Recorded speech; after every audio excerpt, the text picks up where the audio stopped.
មហាជនផ្ទុះការរិះគន់សារជាថ្មីករណីឡានក្រុងវៀតណាមបើកគ្មានដឹងអីលើផ្លូវជាតិលេខ1ស្រាប់តែលោកផៃបណ្ណៈបង្ហើយបែបនេះថា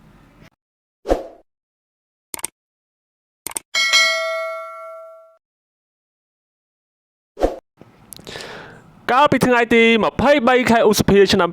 2025មានវីដេអូមួយបានផ្ទុះការចែករំលែកពេញបណ្ដាញសង្គម Facebook ពាក់ព័ន្ធនឹងករណីរថយន្តក្រុងវៀតណាមបើកបរតាមផ្លូវជាតិលេខ1គឺបើកបរគ្មានដឹងខ្យល់អ្វីនោះទេត្រូវបានមហាជនផ្ទុះការរិះគន់ប្រងព្រាតពាក់ព័ន្ធនឹងការបើកបរយ៉ាងប្រហើនពីតកង់ឡានវៀតណាមដោយមិនគោរពច្បាប់ចរាចរណ៍ហើយអាចនឹងបង្កឲ្យមានគ្រោះថ្នាក់ចរាចរណ៍ទៀតផងពាក់ព័ន្ធនឹងករណីខាងលើនេះផងដែរក៏មានគណនី Facebook មួយបានបញ្ចេញមតិថារឿងនេះល្បីយូរហើយមិនមែនថ្ងៃនេះឬម្សិលមិញទេមានមហាជនខ្លះ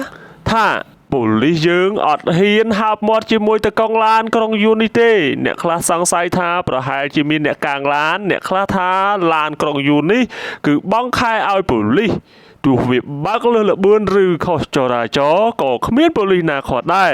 យើងមិនដឹងថាការលើកឡើងខាងលើនេះពិតឬយ៉ាងណានោះទេបើពិតមែនមិនគួរបន្តទេបើមិនពិតទេសូមមានវិធានការលើតកង់ឡានក្រុងយួនទាំងនោះផងបន្ទាប់ពីបានឃើញវីដេអូផ្ទុះការចែករំលែកប្រងព្រាតលើបណ្ដាញសង្គមខាងលើនោះដោយមានការជេរទៅលើតកង់ឡាននោះផងស្រាប់តែលោកផៃវណ្ណៈក៏បានបង្ហាញបែបនេះថា